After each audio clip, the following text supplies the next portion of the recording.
Hi viewers, welcome to our channel. ప్రస్తుతం మనతో పాటు భరద్వాజ్ గారు సీనియర్ జర్నలిస్ట్ ఉన్నారు. వారితో ఒకసారి మాట్లాడదాం. సార్ నమస్కారం సార్. నమస్తే అండి. సార్, చిరంజీవి గారు ఒక వివాదంలో ఇరుక్కున్నట్టుగా మనకు కనిపిస్తుంది సార్. అంటే ఆయన నిన్న బ్రహ్మ ఆనందం అనే ఒక సినిమా ఈవెంట్లో చేసిన కామెంట్స్ పైన మహిళా సంఘాలు రియాక్ట్ అయ్యి విమర్శలు చేస్తున్నాయి. ఆయన పైన చర్యలు తీసుకోవాలని మహిళా కమిషన్ కూడా డిమాండ్ చేయడం చూస్తున్నాం. నెటిజన్స్ కూడా కొంత ట్రోల్ చేస్తున్నారు సార్. అంటే ఆయన చేసిన కామెంట్స్ ఒకసారి చూసుకుంటే సార్, రామ్ చరణ్ గారికి అంటే అమ్మాయి పుట్టాలి, అంటే అమ్మాయి కాకుండా అబ్బాయి పుట్టాలని చెప్పేసి కోరుకున్నాను, అదేవిధంగా ఆయన్ని కూడా కోరానని చెప్పేసి అన్నాడు. ఈయన వివక్ష చూపిస్తున్నారు, మెగాస్టార్ స్థాయిలో ఉండి ఇటువంటి కామెంట్స్ చేయడం అది సరికాదు అని చెప్పేసి కూడా చాలా మంది అభిప్రాయపడుతున్నారు సార్. కొంతమంది ఏమో ఆయనకే మద్దతు తెలుపుతున్నారు. మరి మీరు ఈ కామెంట్స్ని ఏ విధంగా చూస్తారు సార్? అంటే చిరంజీవి అనుకోకుండా వేదిక మీద కూడా లేడు యాక్చువల్గా. అవును సార్. ఆయన జనంలో కూర్చుని ఉండగా మైక్ ఆయన చేతికి వెళ్ళింది, ఏదో క్యాజువల్గా క్యాజువల్ టాక్లో అనేసాడు ఆయన. అయితే క్యాజువల్ టాక్ అయినప్పటికీ కెమెరా ఆయన మీద ఉంది, మైక్ ఆయన చేతిలో ఉంది కాబట్టి అది ప్రపంచాన్ని ఉద్దేశించి మాట్లాడినట్టుగానే భావించాల్సి ఉంటుంది. ఆయన తన ఇంట్లో పరిస్థితిని చెప్పుకున్నాడు. ఆయన చెప్పుకుంటూ సాధారణంగా ఒక మగపిల్లాడు ఉంటే బాగుంటుంది అన్నట్టుగా ఒక ఎక్స్ప్రెషన్ చేశాడు. ఆల్రెడీ ఆయనకి మనవరాళ్లే ఉన్నారు. ఆయన చిన్న కూతురు పిల్లలు, అలాగే పెద్ద కూతురు పిల్లలు, ఇలా అలాగే రామ్ చరణ్ కూతురు, ఇలా లెక్కేసుకుని ఆయన ఒక లేడీస్ హాస్టల్కి వార్డెన్గా ఉంటున్నాను నేను అన్నాడు. లేడీస్ హాస్టల్ వార్డెను అని కంటిన్యూషన్లో భాగంగా నువ్వు ఒక మగపిల్లాడిని కనరా అని అడిగాను మా అబ్బాయిని అని ఎస్టాబ్లిష్ చేశాడు. దాన్ని ఎస్టాబ్లిష్ చేస్తూ అది ఆయన క్యాజువల్గా అన్నమాట. నిజానికి ఆడపిల్లలు పుట్టాలన్నా మగపిల్లలు పుట్టాలన్నా మగపిల్లలే కారకులు అవుతారు. మగపిల్లలలో ఇబ్బందుల వలనే ఆడపిల్లలు పుట్టినా మగపిల్లలు పుట్టినా. కాబట్టి ఆడపిల్లలు పుట్టడానికి మగపిల్లలు పుట్టడానికి భార్యల ప్రమేయం ఏమి ఉండదు, భర్తల ప్రమేయమే అధికముగా ఉండును అని చెప్పి డాక్టర్లు చెప్తున్నారు. అందుకని ఆయన రామ్ చరణ్ని ప్రాధేయపడినట్టుగా మనకు కనిపిస్తుంది. కానీ ఇది క్యాజువల్ టాక్గానే చూస్తే బెటర్. ఎందుకంటే ప్రతిదీ వివాదం చేయాల్సినటువంటి అవసరం లేదు. ఆయన తన కూతురు వ్యవహారంలో ఆయన నడుచుకున్నటువంటి తీరు, శ్రీజ విషయంలో అది చూసాం మనం. ఆ టైంలో కూడా రకరకాల విమర్శలు వచ్చినాయి. అమ్మాయి ప్రేమ వివాహం చేసుకోవటం, ఆ ప్రేమ వివాహం వికటించిన తర్వాత మళ్ళీ ఈయన చేరదీయటం. ఈ చేరదీసినటువంటి సమయంలో ఆ అమ్మాయికి కూతురు పుట్టిన తర్వాత వీళ్ళు చేరదీశారు. చేరదీయటం తర్వాత ఆవిడ ఇక్కడికి చేరారు. చేరిన తర్వాత అతనితో విడిపోయారు. తర్వాత ఇంకో వివాహము, ఇలా నడిచింది ఆవిడ జీవితం.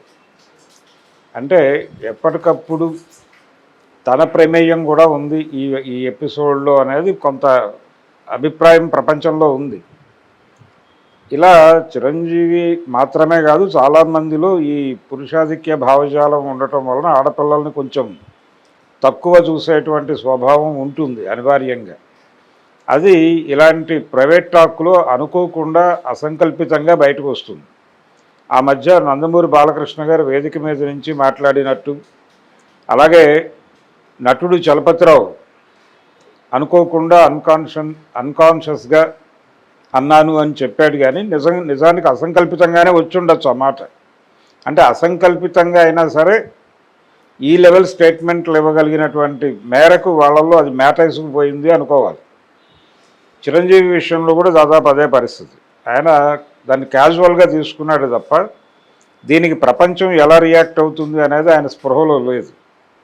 ప్రపంచం అంతా తనలాగే ఆలోచిస్తుంది అనేటువంటి ఒక అభిప్రాయంలో భాగంగా ఆయన తనదైన ధోరణిలో చెలరాకపోయాడు. రెండోది తన పర్సనల్ లైఫ్ దీన్ని ప్రపంచంతో పంచుకుంటున్నాను అనేటువంటి ఒక అనుభూతిలో ఉన్నాడు తప్ప దీనిలో ఎవరు ఈ స్టేట్మెంట్ని ఎలా తీసుకుంటారు అనేది ఆయన పట్టించుకోవాలి. ఈ పట్టించుకోకపోవడం వలన ఇప్పుడు ప్రపంచం పట్టించుకుంది. నిజానికి ఆడపిల్లలు వద్దు అనుకోవడం వలన జరుగుతున్నటువంటి విషపరిణామాలు మనం చూస్తున్నాం సమాజంలో. చాలా కాలంగా ఉంది. చిరంజీవి నటించినటువంటి శుభలేఖ సినిమాలో డైలాగ్ ఉంటుంది. అంటే సాక్షి రంగారావుని కలుస్తాడు ఆయన సినిమాలో క్యారెక్టర్ పరంగా. కలిసినప్పుడు ఆయన నా భార్య డెలివరీ ఉంది అందుకని టెన్షన్లో ఉన్నాను అంటాడు. ఏమిటి ఎవరు పుట్టారు అని అడుగుతాడు ఈయన. అంటే మైనస్ ఏరా అంటాడు సాక్షి రంగారావు. మైనస్ అంటే అంటాడు చిరంజీవి, ఆడపిల్లే అంటాడు ఆయన.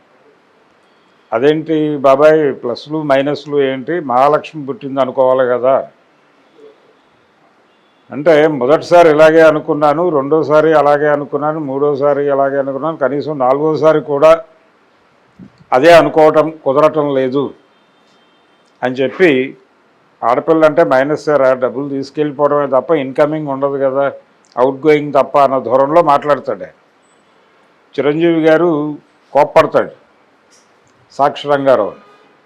అలా ఎలా అంటావు నువ్వు, ఆడపిల్లలు ఆదిశక్తులు అన్న టైప్లో చిన్న విశ్వనాథ్ గారి నాయకత్వంలో చిన్న ప్రోగ్రెసివ్ డైలాగ్ చెప్పి బయటకు వచ్చేస్తాడు ఆ సీన్లో నుంచి. ఇలాంటి సందర్భం ఇప్పుడు సాక్షి రంగారావు ఆయనే అయిపోయాడు, ఆయనే సాక్షి రంగారావుగా మారాడు. ఇలా ఆడపిల్లల్ని వద్దు అనుకోవడం వలన సెక్స్ రేషియోలో ఇన్బ్యాలెన్స్ ఏర్పడి మగపిల్లలు ఎలా అంటే పెళ్ళిళ్ళు కాని మగపిల్లల సంఖ్య పెరుగుతూ ఉండటం మనం చూస్తున్నాం సమాజంలో. ఆడపిల్లలు చూజీగా వెళ్ళటం చూస్తున్నాం, చూజీగానే. వరకట్నం ఇవన్నీ ఏమి నాశనం కాల, అన్నీ ఉన్నాయి యాజ్ ఇట్ ఈజ్. కానీ కాకపోతే కొంత చూజీగా వెళ్ళేటువంటి అవకాశం దొరికి అలా వెళుతున్నారు వాళ్ళు.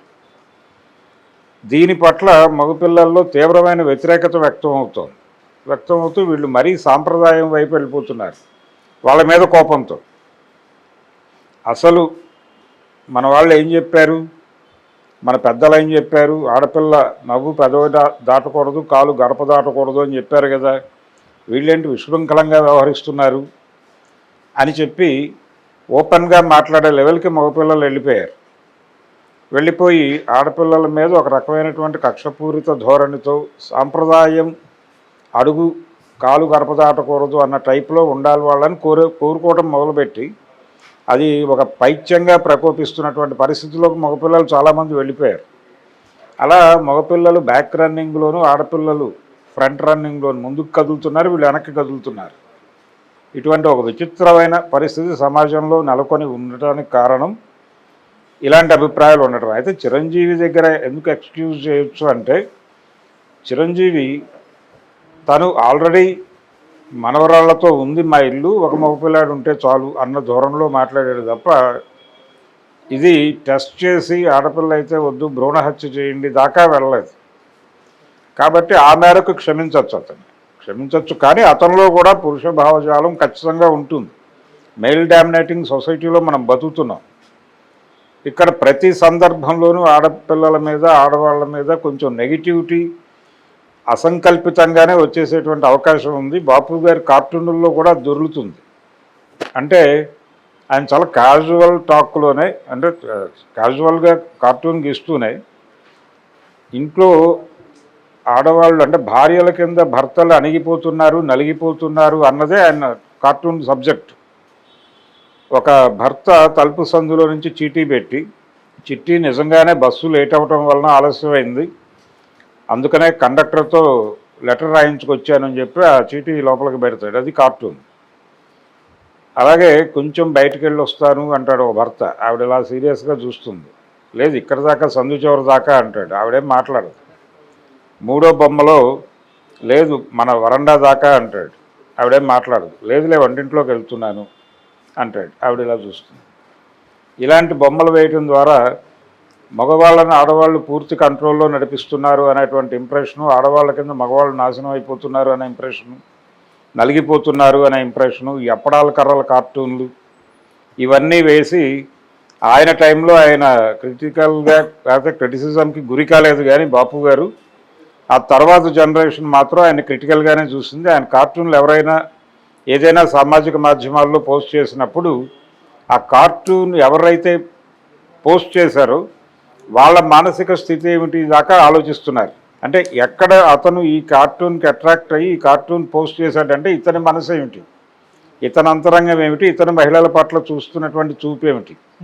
అంటే ఇతను ప్రోగ్రెసివ్గా మాట్లాడవచ్చు, ఇలాంటి కార్టూన్ పెట్టేసి తన ఒరిజినాలిటీ బయట పెట్టేసుకుంటున్నాడేమో అన్న పద్ధతిలో అవతల వాళ్ళు అంత క్రిటికల్గా ఉన్నారు అంటే క్రిటికల్గా సమాజం గమనిస్తోంది. ఆ గమనించడానికి కారణం ఉన్నటువంటి విషయాలే. ఇక్కడ ఉన్నటువంటి పురుషాధిక్యత వీటన్నిటి రిఫ్లెక్షన్గా మాత్రమే వాళ్ళు అంత క్రిటికల్గా వ్యవహరిస్తున్నారు.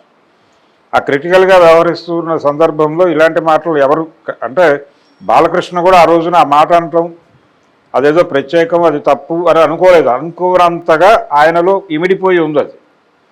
అలాగే చలపతిరావు గారి కొడుకు కూడా ఏదో మా నాన్న క్యాజువల్గా అన్నాడు, మా నాన్నకి మహిళల పట్ల చాలా గౌరవభావం ఉంది అన్న టోన్లో రవిబాబు వివరణ ఇచ్చే ప్రయత్నం చేశాడు. తర్వాత ఆయన తర్వాత ఓపెన్ డాస్ మీద మాట్లాడటం అనేది పూర్తిగా బ్యాన్ పెట్టుకున్నాడు తనంతట తానే. ఎందుకు పెట్టుకున్నారు వీళ్ళందరూ అంటే వీళ్ళల్లో అన్కాన్షియస్గానే ఆ భావజాలం బయటకు తన్నుకొచ్చేస్తాం. దాన్ని కంట్రోల్ చేసుకునే పరిస్థితిలో వాళ్ళు లేరు. చిరంజీవి పరిస్థితి కూడా అదే. అందులో భాగంగానే అది జోక్ అనుకుని మాట్లాడాడు ఆయన. అంటే మా ఇల్లు ఒక లేడీస్ హాస్టల్గా మారిపోయింది అంటే అందరూ నవ్వుతారనుకున్నాడు, నవ్వారు కూడా. ఈ నవ్వుని ఎక్స్టెండ్ చేస్తూ ఒక మగపిల్లాడిని కనరాని బతిమాలుకున్నాను అంటున్నాడు. ఆయనకు కూడా ఒకడే కొడుకు, 2 ఆడపిల్లలు.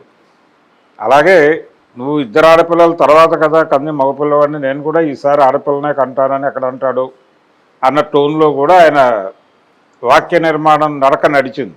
అందుకని ఇది అసంకల్పితంగా బయటకు వచ్చేస్తున్నది. ప్రతి ఒక్కరు కూడా కాన్షియస్గా మాట్లాడాల్సినటువంటి అవసరం ఉంది.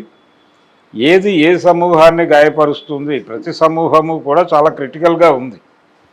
ఎందుకు క్రిటికల్గా ఉందంటే అస్తిత్వవాద ఉద్యమాలు మొదలైపోయిన తర్వాత సమాజంలో ప్రతి సమూహము చాలా అలర్ట్గా ఉంది. ఎవరి నుంచి ఏ మాటని భరించేటువంటి స్థితిలో లేరు. మన తిట్లు కూడా చాలా వరకు బ్రాహ్మణుల తిట్లు అంటే అగ్రకులాల తిట్లు, బ్రాహ్మణులనే కాదు అగ్రకులాల తిట్లు శూద్రుల మీద టార్గెట్ చేసి కొన్ని తిట్లు ఉంటాయి. శూద్రుల మీద, మహిళల మీద సమాజంలో ఏ సెక్షన్ అయితే చులకనంగా చూడబడుతుందో వాళ్ళని టార్గెట్ చేస్తూనే బూతులు ఉంటాయి. ఆ బూతులు మాట్లాడేవాడికి తెలియదు. వాడు కోపం తాలూకా ఎక్స్ప్రెషన్గా బూతుని చూసి మాట్లాడేస్తాడు. మాట్లాడిన తర్వాత వీడు ఎవరిని టార్గెట్ చేశాడో వాడు కదా బాధపడాల్సింది. వాడు బాధపడ్డి సమూహం మొత్తం కూడా బాధపడేటువంటి పరిస్థితి, రియాక్ట్ అయ్యేటువంటి పరిస్థితి ఉంది. ఈ మధ్యకాలంలో కొడాలి నాని లాంటి వాళ్ళు మాట్లాడిన మాటలు కూడా అక్కడ ఆ సమూహాన్ని గాయపరిచినాయి. ఒక సమూహాన్ని గాయపరుస్తున్నాం. మనం ఒక వ్యక్తిని, చంద్రబాబుని టార్గెట్ చేసి మాట్లాడేటప్పుడు ఆయన వాడేటువంటి బూతుల్లో ఒక సమూహాన్ని టార్గెట్ చేస్తున్నానన్న విషయం మర్చిపోయి చంద్రబాబుని తిడుతున్నాను అనేటువంటి ఒక అదేంటది తన్ని తాను అభినందించుకుంటూ ఒక జోష్లో, ఒక హుషారులో ఆ బూతులు మాట్లాడేశాడు ఆయన. ఇలాంటి వాళ్ళని ప్రమోట్ చేశాడు జగన్. అదొక గొడవ. ఇలా తెలియకుండానే బూతులు మాట్లాడటం, తెలియకుండానే ఫ్రెండ్స్ మధ్య జరిగే సంభాషణల్లో కూడా మహిళల్ని కించపరిచే పదాలు అనేకం దొరుకుతాయి. 2 పురుష స్నేహితుల మధ్య దొరికేటువంటి సంభాషణ కనుక రికార్డు చేసి వింటే వాళ్ళు సరదాగా స్కూల్ నుంచి ఇంటికి వెళ్ళేటప్పుడు వెనకాల వాళ్ళకి తెలియకుండా రికార్డులు ఓపెన్ చేస్తే వాళ్ళు మహిళల గురించి ఎంత చులకనగా మాట్లాడుకుంటారో అర్థమవుతుంది. ఏది ఈ జనరేషన్ పిల్లలే ఇప్పుడు స్కూళ్ళలో చదువుకుంటున్నటువంటి పిల్లలే. ఆఫ్టర్ ఆల్ అమ్మాయి అనేటువంటి అభిప్రాయం వాళ్ళలో జీర్ణించుకుపోవడం వలన ఇలాంటి మాటలు దొరిలేస్తాయి అసంకల్పితంగానే. చిరంజీవి లాంటి స్ట్రైచర్ ఉన్నటువంటి వాళ్ళు ఇంకొంచెం కాన్షియస్గా వ్యవహరించాలి. ఇదంతా తెలియాలి వాళ్ళకి. బాపు గారే విమర్శలకు గురైపోయి ఉన్నాడు ఈ సమాజంలో. క్రిటికల్గా ఆయన కార్టూన్ల పట్ల చాలా క్రిటికల్ అబ్జర్వేషన్ ఉంది మహిళా లోకంలో. అది ఎవరైనా సరదాగా అది పోస్ట్ చేసినా కానీ వాళ్ళని టార్గెట్ చేసేటువంటి పరిస్థితి ఉంది. దీన్ని ఐడెంటిఫై చేయాలి. ఎందుకు ఇలా ఉంది అనేది అధ్యయనం చేసి తెలుసుకుంటే పాజిటివ్గా ఉంటుంది. లేదు ఇలా ఉండటం తప్పు అనుకుంటే అదొక ధోరణి. చిరంజీవి గారు అలా అనుకుంటున్నాడని నేను అనుకోవడం లేదు, కానీ ఆయన కాన్షియస్గా ఉండాల్సిన అవసరం ఉంది. ఎందుకంటే ఈ మధ్య తరచూ వేదికలు ఎక్కుతున్నాడు ఆయన నెమ్మదిగా. అంటే గతంలో అక్కినే నాగేశ్వరరావు గారి మీద ఒక మాట ఉండేది. ఊళ్ళో ఆయన డైలీ సాయంత్రం అయ్యేసరికి నాగేశ్వరరావు గారిని కలవాలంటే ఆయన ఇంటికి వెళ్ళక్కర్లేదు, ఏదో ఒక ప్రతిరోజు ఆల్టర్నేటివ్ డే అయినప్పటికీ రవీంద్ర భారతిలోనూ త్యాగరాయ గాన సభలోనూ దొరికేస్తాడు ఆయన. అలాగే ఈ శతదినోత్సవాలలో చీఫ్ గెస్ట్ ఆయనే. ఏది రామారావు గారి సినిమాల అన్నిటి శతదినోత్సవాలకి నాగేశ్వరరావు గారే చీఫ్ గెస్ట్. అది అడవి రాముడు కావచ్చు, వేటగాడు కావచ్చు, డ్రైవర్ రాముడు కావచ్చు, కొండవీటి సింహం కావచ్చు, ఏదైనా కావచ్చు. అక్కినేని నాగేశ్వరరావు గారు పర్మనెంట్ చీఫ్ గెస్ట్. ఇలా ఆయన చాలా సభల్లో పాల్గొనటం అనేది ఆయన నెమ్మదిగా సినిమాల నుంచి బయటకు వస్తున్నటువంటి దశలో జరిగింది. అది ఇలా రోజు ఏదో ఒక సినిమా ఫంక్షనో లేకపోతే పబ్లిక్ ఫంక్షనో ఎక్కడో చోట ఉండేవాడు. ఆయన పబ్లిక్తో ఉండేవాడు ఎక్కువ టైం. చిరంజీవి కూడా ఆ కండిషన్లోకి వెళ్తున్నాడా అనేది అనిపిస్తుంది. అంటే వరుసగా ప్రతి ఈవెంట్లోనూ ఆయన చీఫ్ గెస్ట్గా కనిపిస్తున్నాడు. మన లైలాక్ కనిపించాడు, బ్రహ్మానందానికి కనిపించాడు. ఇది నడుస్తోన్న ట్రెండ్. అంటే ఆ వాక్యూమ్లోకి చిరంజీవి ఎమర్జీ అవుతున్నాడు, చిరంజీవిని ఎమర్జీ చేస్తున్నారు.